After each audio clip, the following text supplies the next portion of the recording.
वहीं इन सब में सबसे ज़्यादा टॉर्चर तो अक्षत हो रहा था, जो दूसरी लड़कियों को फंसा फंसा करके पता नहीं उनसे क्या क्या गलत काम करवाता था। कुणाल को जब ये इन्फॉर्मेशन मिलती है तो वो उसको बहुत बुरी तरह से मारता है और जलते हुए लोहे को ले जा करके उसके हाथ पर छुआ देता है। उसकी चीख बाहर निकलना चाह रही थी, लेकिन उसका मुंह पूरी तरह से पैक था, जिसकी वजह से उसकी चीख उसके मुंह के अंदर रह जाती है। कुणाल ये इन्फॉर्मेशन जल्द से जल्द रियांश तक पहुंचाना चाह रहा था। वो तुरंत ही फ़ोन मिला देता है। इस तरफ से रियांश का फ़ोन जैसे रिंग होना शुरू होता है, जिया की नींद हल्की हल्की खुलने लगी थी। रियांश तुरंत ही फ़ोन को रिसीव करके बालकनी साइड एरिया में चले जाते हैं ताकि जिया को डिस्टर्बेंस ना हो। जिया वहीं कुणाल जो दूसरी तरफ से कहता है, सर एक एक बहुत बुरी इन्फॉर्मेशन मिली है। जैसे रियांश ये सुनते हैं, वो ज़ोर से अपने सामने कांच के बाउंड्री को दबाते हुए कहते हैं, डोंट यू डेयर टू से कि वेदिका को कुछ हुआ है। नहीं कुणाल जो कहता है, नहीं नहीं सर अक्षत ने जितने भी लड़कियों को आज तक डेट किया है, उन सारी लड़कियों का कोई भी इन्फॉर्मेशन हमें नहीं मिल रहा। मतलब उनमें से कोई एक लड़की भी सेफ नहीं है सर। रियांश जैसे ही सुनते हैं, वो अपनी मुट्ठी कस के दबाते हुए कहते हैं, अक्षत, एक बार वेदिका मुझे मिल जाए। अक्षत का क्या करना है, उसे तो मैं ऐसी मौत दूंगा ना, मौत भी कांप उठेगी। आखिर इतना घटिया कैसे हो सकता है वो लड़का, और मेरी आंखों के सामने था, मुझे नजर क्यों नहीं आया। कुणाल जो कहता है, सर उसका पेशा यही है, डायरेक्टर तो वो बस नाम का है, वो किसी माफिया के लिए काम करता है। उसके बारे में इंफॉर्मेशन निकालने के लिए उसे बहुत मार रहा हूँ, लेकिन मुंह नहीं खोल रहा। रियांश उसे कहते हैं, ये तुम्हारी रिस्पॉन्सिबिलिटी है, उसके साथ जो मन चाहे वो करो, लेकिन वो मरना नहीं चाहिए, क्योंकि उसका जिंदा रहना ज़रूरी है। रियांश जो पूछते हैं, और कुछ? कुणाल जो कहता है, नहीं सर, और कुछ तो नहीं, पर एक और बात कॉमन है। जितनी भी लड़कियों के बैकग्राउंड में उसका कोई भी उसे बचाने वाला नहीं होता ना, ये उन्हीं लड़कियों को ट्रैप में लाता है। अब समझ नहीं आ रहा कि उन लोगों तक पहुंचेंगे कैसे, क्योंकि सच कहें तो इसे खुद भी नहीं पता कि ये किसके लिए काम करता है। जितने लाई डिटेक्टर को मैंने चेक किया इसके थ्रू, सब में इसने यही बोला कि उस माफिया का नाम इसे नहीं पता, जो ये सारे रैकेट को रन करता है और जो उसका असली मालिक है। रियांश से कहते हैं, मैं पता लगवा लूँगा, डोंट वरी, बाकी का काम तुम संभालो। और हाँ, मेक श्योर रातों में भी वो सो नहीं पाए, बेचैन करके रखो उसे, इतना तड़पाओ कि उसे समझ में आए कि उसने कितनी बड़ी गलती की है। ना जाने वो लड़कियां सेफ होंगी या नहीं। वहीं रियांश जो फ़ोन को कट करते हुए अपने पॉकेट में डाल लेते हैं और जिया के चेहरे की तरफ ध्यान से देखने लगते हैं। इस वक्त वो बहुत ज़्यादा परेशान थे और उन्हें तो इस बात का डर लग रहा था कि अगर वो जिया के लाइफ में सही वक्त पर एंट्री ना लिए होते तो न जाने जिया के साथ क्या होता। ये सोच कर ही उनका दिल घबराने लगता है। रियांश थोड़ी देर में रूम के अंदर जाते हैं और जिया के ठीक बगल में आकर बैठ चुके थे। वो बेड पर नहीं बल्कि बगल में रखे स्टूल पर बैठे थे और वो जिया के आ रहे आगे के बालों को पीछे करते हुए उसके चेहरे को ध्यान से देखते हुए कहते हैं, तुमने बहुत कुछ सफ़र कर लिया है, लेकिन अब नहीं,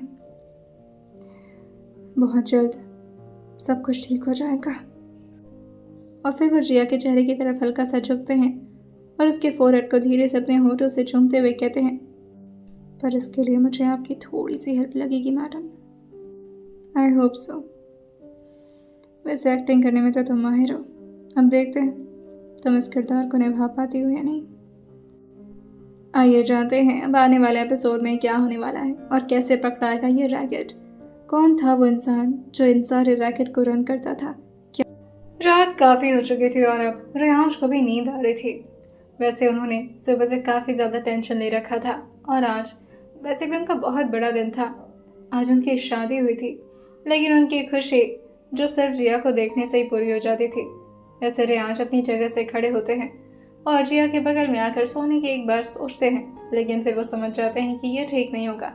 जिया अनकम्फर्टेबल फील करेगी, जिसकी वजह से वो जाकर आराम से काउच पर लेट जाते हैं। उन्हें उसमें प्रॉब्लम तो हो रही थी, लेकिन वो क्या कर सकते थे। अब जिया की प्राइवेसी को भी वो खराब नहीं करना चाहते थे और उसे कोई भी ऐसी फीलिंग नहीं देना चाहते थे कि वो जिया के साथ ज़बरदस्ती कर रहे हैं। काउच पर लेटने के बाद रियांश को भी नींद आ जाती है। वहीं अगली सुबह दुबई में जिया जो अंगड़ाई भरते हुए धीरे से उठती है और अपनी आंखें मलते हुए कहती है, क्या नींद आई आज। लेकिन अभी अपनी आंखें जैसी वो पूरी खोल करके देखी थी, उसके ठीक सामने रियान जो शर्टलेस होकर के एक्सरसाइज कर रहे थे, क्योंकि शायद उन्हें पता चल गया था कि जिया उठ चुकी है और वो जानबूझ करके उसे परेशान करने के लिए या फिर शायद उसे सेड्यूस करने के लिए उसके सामने शर्टलेस हुए थे। जिया पहले तो उनको देखती है और ध्यान से देखने लगती है, लेकिन फिर वो अपनी कॉन्सेंट्रेशन इधर उधर करते हुए कहती है, सुबह सुबह ये सब देख करके नहीं उठना चाहिए। Sorry Kanha ji, I know मैं बहुत अश्लील होती जा रही हूँ, पर no I am not interested. मुझे जैसे ही मौका मिलेगा मैं भाग जाऊँगी। और ये बोलते हुए अपनी आंखें दूसरी तरफ करके जल्दी से अपनी जगह से खड़ी होती है और अभी वो वार्डरोब के पास अपने कपड़े लेकर बाथरूम की तरफ जाती, लेकिन उससे पहले ही वार्डरोब पर उसको आकर के कोई अपनी बाहों में ले लेता है। इस वक्त वो लोग वार्डरोब के ठीक सामने खड़े थे। जिया जो अपने पीठ को रियांश की तरफ की हुई थी, रियांश अपने गाल और अपने होठों को उसके गर्दन के पास ले जाकर के टच करा रहे थे और बार बार अपने गालों से उसकी गर्दन पर रब कर रहे थे, जिससे जिया की पूरी बॉडी में सरहन सी उठ रही थी और वो उसे छुपाने की बहुत कोशिश कर रही थी। लेकिन उसके ठीक सामने वार्डरोब के डोर पर एक दिल शेप का मिरर लगा हुआ था, जिसमें रियांश जिया के एक्सप्रेशन को ठीक तरीके से देख पा रहे थे, क्योंकि वो हमेशा जिया की कंफर्टेबिलिटी को प्रायोरिटी रखते थे और अगर जिया को थोड़ी भी प्रॉब्लम होती तो रियांश उसके करीब आते ही नहीं। जिया जो अपनी कोहनी मारते हुए कहती है, क्या कर रहे हैं आप।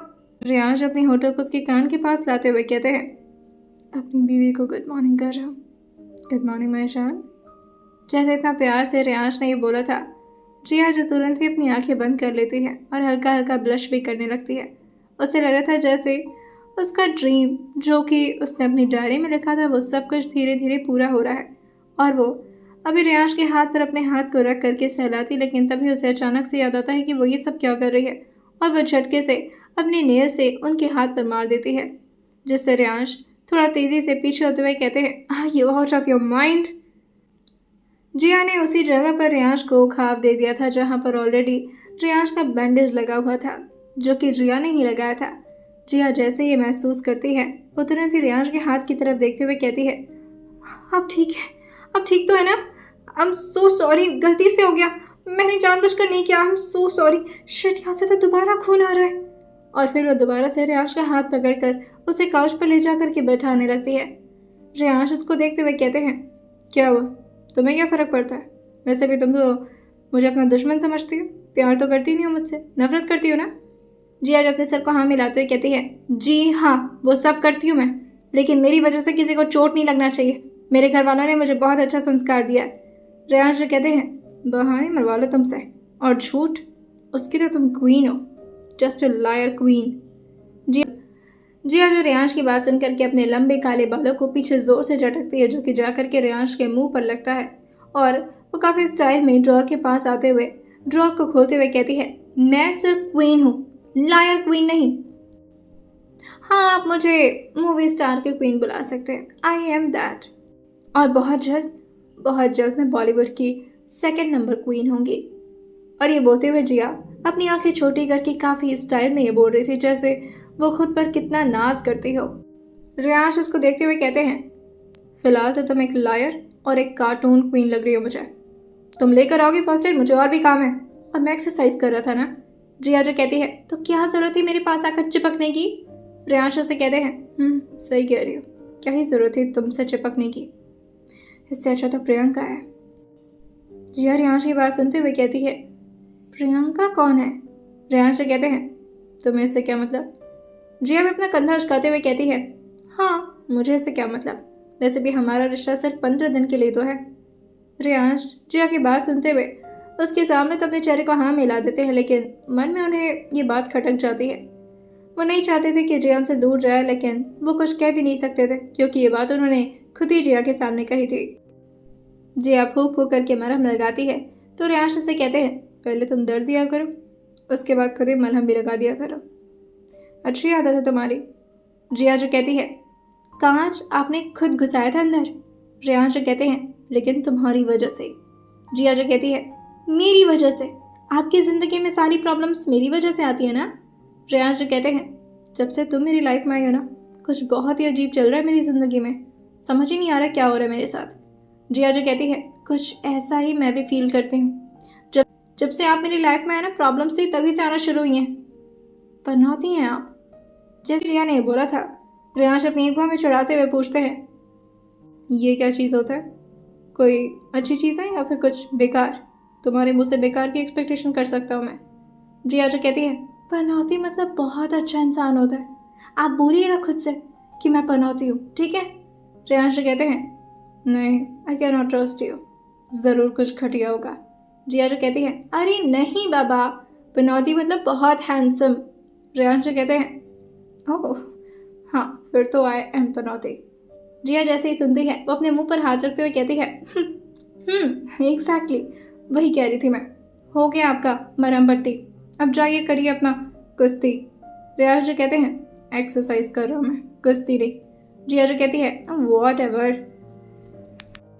रियांश फिर से उसके सामने डंबल उठाने लगते हैं। वैसे रियांश के इस बड़े से मेंशन में 2 बड़े बड़े जिम थे, एक अपर फ्लोर पर और एक ग्राउंड फ्लोर पर। लेकिन रियांश क्यों ही जाते कहीं और, जब उन्हें ये मौका मिल रहा था कि वो जिया को अपनी बॉडी दिखा करके अट्रैक्ट करने की कोशिश करे। तो वैसे ये उनकी कोशिश नहीं थी, बल्कि ये उनका चाल था।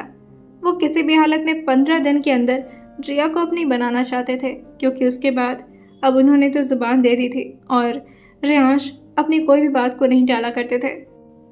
उन्होंने एक बार जो बोल दिया सो बोल दिया। जिया भी अब अपने कपड़ों को लेकर के तुरंत ही बाथरूम की तरफ जाने वाली होती है, लेकिन तभी रियांश उसको रोकते हुए कहते हैं, तुम भी एक्सरसाइज किया करो, पता चले अदरक की तरह कहीं से फैल जाओ तो कोई रोल नहीं मिलेगा तुम्हें। जिया ये सुन करके बहुत गुस्से में रियांश को देखते हुए कहती है, मैं कहाँ से फैलूंगी? मैं फैलने वालों में से नहीं हूँ। मेरी फिगर बहुत मेंटेन्ड है, आपको दिखाई नहीं देता? वेट। और ये बोल करके वो अपने कपड़े को पीछे से टाइट करती है, जिससे उसका फिगर काफ़ी अच्छे से रियांश को नजर आता है। और वो डंबल उठाते हुए कहते हैं, इंटरेस्टिंग। जिस तरह से रियांश उसकी फिगर को स्कैन कर रहे थे, जिया तुरंत ही अपने कपड़े को लूज करते हुए कहती है, आपको शर्म नहीं आती? ऐसे देखता है कोई अपनी? रियांश से कहते हैं, बीवी को। जिया ये बोलते हुए रुक गई थी और फिर से वो छिप जाती है। वो तुरंत ही पीछे मुड़ते हुए कहती है, और अगर मुझे एक्सरसाइज करने की ज़रूरत होगी तो मैं कर लूँगी। आप मेरे ट्रेनर नहीं है जो मुझे एडवाइस दे रहे हैं। रियांश कहते हैं, वैसे तुम्हारे लिए एक रोल है मेरे पास। जिया ये सुनकर के एकदम से रुकते हुए पूछती है, कौन सा रोल? मूवी का रोल है? अब सीन क्या है और क्या करना होगा मुझे? रियांश खुश होते हुए कहते हैं, अरे वाह, पैसे की भूखी लड़की देखिए, मगर इतनी ज़्यादा। रियांश की ये बात जिया को चुप जाती है और वो एकदम से अपने चेहरे को दूसरी तरफ करके धीरे से कहती है, सॉरी अगर आपको ऐसा लगता है कि मैं पैसे के लिए सब कर रही हूँ तो, लेकिन हाँ, मैं गोल्ड डिगर लड़की नहीं हूँ। खुद का पैसा अर्न करना कोई गलत बात नहीं होती है और काम के लिए मैं बहुत ज़्यादा पैशनेटेड हूँ। अब इसका मतलब आप मुझे ग्रीडी समझें या कुछ और, आई डोंट केयर। और ये बोल करके वो वहाँ से चली जाती है। रियांश डब्बल को नीचे पटकते हुए कहते हैं, मैं क्यों बोल देता हूँ उसको ये सब। हर्ट हो गई बेचारी। जिया जो सिर्फ अपना मुंह बना करके बाथरूम की तरफ गई थी पूरी सिंप्लिसिटी के साथ, लेकिन बाथरूम के अंदर वो जोर से गुर्राते हुए कहती है, आपको तो मैं छोड़ूंगी नहीं। आपको लालची इंसान लगती हूँ ना मैं? हाँ हूँ, तो क्या कर लेंगे आप? वो खुद को शीशे में देखकर बोल रही थी, जैसे वो प्रैक्टिस कर रही हो कि उसे आगे रियांश से किस तरह से बात करनी है। और वो अपनी एक उंगली दिखाते हुए खुद को ही वार्न करते हुए कहती है, देखिए मिस्टर, आप मुझे कैद करके नहीं रख सकते। और ये जो 15 दिन का दावा दिया है ना आपने, I can not trust you. एक तो मुझसे शादी कर ली, वो भी ज़बरदस्ती। पता नहीं आगे क्या क्या करेंगे, पता चले मुझे कहीं किसी को बेच ना दे। वैसे भी ऐसे क्रिमिनल का कोई भरोसा है क्या? मूड खराब हो तो मार भी देंगे मुझे। इतना बड़ा बड़ा मेंशन है इनका, पता नहीं कितने तो घर छुपा रखे इन्होंने। ज़रूर यही सब करते होंगे। पुलिस को कॉल कर दूँ तो? ठंडा ठंडा पानी पड़ने की वजह से जिया का दिमाग एक से एक आइडियाज़ को ले आकर दे रहा था, लेकिन जैसे ही उसके दिमाग में ये पुलिस का वर्ड क्लिक होता है, जिया खुश होते हुए कहती है, अब तो आप गए मिस्टर। अब बस किसी भी तरह से एक फ़ोन अपने हाथ में ले लूँ, पुलिस को सारी इन्फॉर्मेशन बता दूंगी। मेरे साथ डोमेस्टिक वायलेंस करता है आदमी, और एक तो इलीगल एज पर मुझसे ज़बरदस्ती गन पॉइंट पर शादी की है, और मेरे घर वालों को मारने की धमकी दी है, बॉम्ब भी है इनके पास। और फिर अचानक से उसे कुछ याद आता है और फिर कहती है, और इनके वो फार्म हाउस पर बहुत सारे डेंजरस वेपन्स भी रखे थे। मुझे सब पता है इनके बारे में। ऐसी ऐसी खुफिया बात पुलिस को बताऊंगी ना, पूरी पुलिस की टीम आ जाएगी इनको अरेस्ट करने के लिए। कहाँ रियांश हमेशा जिया की अच्छी लाइफ के बारे में सोचते और कहाँ जिया सिर्फ रियांश को फंसाने के बारे में। और इसी प्लान के साथ वो खुशी खुशी बाथरूम से बाहर निकलती है, बालों को इधर उधर चटकते हुए। वो अपने पूरे कपड़े में वापस आई थी क्योंकि उसे पता था कि वो यहाँ पर अपने उस टॉवल वाले तरीके से बाहर नहीं आ सकती। एक बार उससे ये गलती हो गई थी, वो दोबारा इस गलती को दोहराने नहीं वाली थी। रियांश भी अभी बालकनी में ही खड़े थे और वो फोन पर अभी किसी से बात कर रहे थे। बालकनी का एरिया काफी बड़ा था जिससे वह पूरा शहर काफी अच्छे से नजर आता था। वैसे तो वो 5th फ्लोर ही था, लेकिन फिर भी आसपास भी बिल्डिंग्स काफी ऊंची ऊंची थी और उसके साथ समंदर का किनारा जो जिया को भी दिखता है। जिया जो आसपास के नज़ारे को देखते हुए कहती है, ये मुंबई शहर के पॉल्यूशन अचानक से इतने ख़त्म कैसे हो गए। और ये बोलते बोलते वो वहीं रेलिंग पर अपने टॉवल को डाल देती है। रियांश एक बार जिया को गीले भीगे बालों में देखते हैं और फिर उसको ऊपर से नीचे तक देखते हुए कहते हैं, ये कोई टॉवल सुखाने की जगह है। जिया जो कहती है, क्यों? मेरा टॉवल है और 15 दिन तक मैं भी इस घर की मालकिन हूँ क्योंकि मैं आपकी बीवी जो हूँ। और ये बोलते हुए जिया की नज़र रियांश के हाथों पर जाती है जिसमें उन्होंने अभी अपना फ़ोन ले रखा था। जिया को वो फ़ोन किसी हथियार की तरह नज़र आ रहा था और वो खुद से कहती है, बस किसी भी हालत में ये फ़ोन मिल जाए, सारी प्रॉब्लम शॉर्ट आउट हो जाएंगी। रियांश अभी वहाँ से जाते हैं, लेकिन तभी जिया जो रोमांटिक होकर के एकदम से रियांश के सामने आती है और अपने भीगे बालों को उनके मुंह पर झटके से मारती है। रियांश उसकी हरकतों को देखकर उसे अपने आप से दूर करते हुए कहते हैं, ये अपने नागिन जैसे बाल ना कहीं और जाकर लहराना, मेरे सामने नहीं। जिया जो अचानक से रियांश को इतना अकड़ू बंदा देखकर पूछती है, अभी तक तो गुड मॉर्निंग बीवी, गुड मॉर्निंग जान कर रहे थे, अचानक से क्या हो गया? रियांश से कहते हैं, जो तुम्हें हुए नफरत। जिया जो कहती है, जो नफरत करते हैं वो जान नहीं बुलाते। रियांश कहते हैं, या एक्चुअली जानी दुश्मन बुलाना चाहिए था तुम्हें। जिया अचानक से रियांश को इतना रूड नहीं होने देना चाहती थी। वो चाहती थी कि रियांश उसके झांसे में आ जाए और किसी भी हालत में रियांश के हाथ से वो फ़ोन मिल जाए। लेकिन तभी वो देखती है कि रियांश उस फ़ोन को अपने पॉकेट के अंदर डाल रहे हैं, जिससे जिया अपने मन में ही कहती है, धत्तेरी की, अब पॉकेट में भी हाथ डलवाएंगे ये। रियांश की नज़र जिया की नज़र पर ही थी और जिया की नज़र रियांश के फ़ोन पर। रियांश समझ तो जाते हैं कि जिया के दिमाग में क्या खुरापात चल रहा है, लेकिन वो भी जिया को बस परेशान कर रहे थे। वो वहाँ से भी फिर से जाते, लेकिन तभी जिया फिर से उनको रोकते हुए कहती है, वैसे आपकी बॉडी काफ़ी अच्छी है। रियांश उसको देखते हैं और फिर कहते हैं, और कुछ? जिया जो कहती है, नहीं और कुछ नहीं। लेकिन फिर वो अपने हाथ को उसी टैटू पर ले जाकर के अपने हाथ को धीरे धीरे रब करते हुए कहती है, वाह, आपका ये जो टैटू है ना, ये भी काफ़ी अच्छा है। आपको पता है मुझे टैटू बनवाना बहुत पसंद है। रियांश से कहते हैं, कहाँ बनवाना है? ये बोलते हुए रियांश पहले उसके गर्दन की तरफ देखते हैं और फिर उसके टॉप को हल्का सा ऊपर करते हुए उसके कमर पर अपने हाथ को सहलाते हुए कहते हैं, यहाँ बनवाना है। और फिर उसके क्लोज आते हुए अपने हाथ को उसके टॉप के अंदर से ऊपर ले जाते हुए कहते हैं, या फिर यहाँ। रियांश ने अभी अपनी एक उंगली को उसके नेवल पर रखा था, जिससे जिया अपनी सांसें भरते हुए कहती है, नहीं वहाँ नहीं। रियांश जो और ज़्यादा ऊपर जाते हुए कहते हैं, तो यहाँ कहीं। और ये बोलकर वो अपने दोनों हाथ को उसके टॉप के अंदर डाल दिए थे। रियांश अभी उसके कमर पर अपने हाथ और अपनी उंगलियों को फेर ही रहे थे कि तभी जिया को अचानक से महसूस होता है कि वो ये सब क्या कर रही है। और वह तुरंत ही रियांश को रोकते हुए कहती है, मेरा मतलब था कि मुझे हाथ पर टैटू चाहिए। रियांश जिया की बात सुन करके रियांश उसकी तरफ झुकते हुए कहते हैं, काफ़ी बोरिंग हो तुम, मुझे तो लगा था कुछ इंटरेस्टिंग जगह पर टैटू चाहिए होगा तुम्हें। जिया जो कहती है, नहीं। लेकिन तभी उसकी नज़र जाती है रियांश के उसी फ़ोन पर और इस तरह से रेयांश को अपने सामने झुका हुआ देखकर जिया मौके का पूरा फायदा उठाते हुए अपने हाथ को उनके चेस्ट और फिर धीरे धीरे उनके एब्स पर ले जाते हुए कहती है, वैसे आपको 1-2 टैटूज और बनवा लेने चाहिए, लाइक यहाँ पर।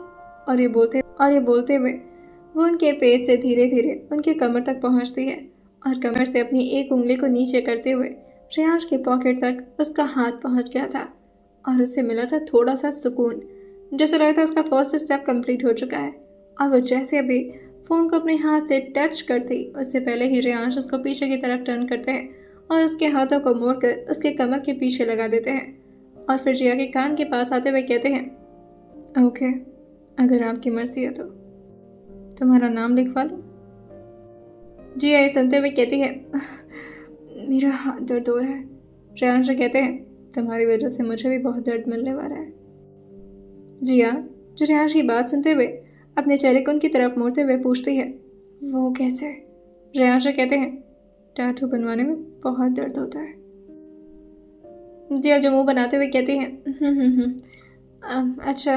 और वो बस एक फेक स्माइल पास कर रही थी, जैसे वो बस थोड़ी देर और रेयांश को अपनी बातों में उलझाना चाह रही हो और बस एक बार उसे मौका मिले और वो जल्द से जल्द उनके पेरेंट्स से उनका फ़ोन निकाल लें। लेकिन यह हो नहीं पाता क्योंकि रेयांश उसको एक्साइट नहीं करते हुए वहाँ से अंदर की तरफ चले जाते हैं और जिया जो बाउंड्री पैर कर टिकते हुए कहती है, अरे यार, मौका हाथ तक पहुँच ही गया था, अचानक से कैसे?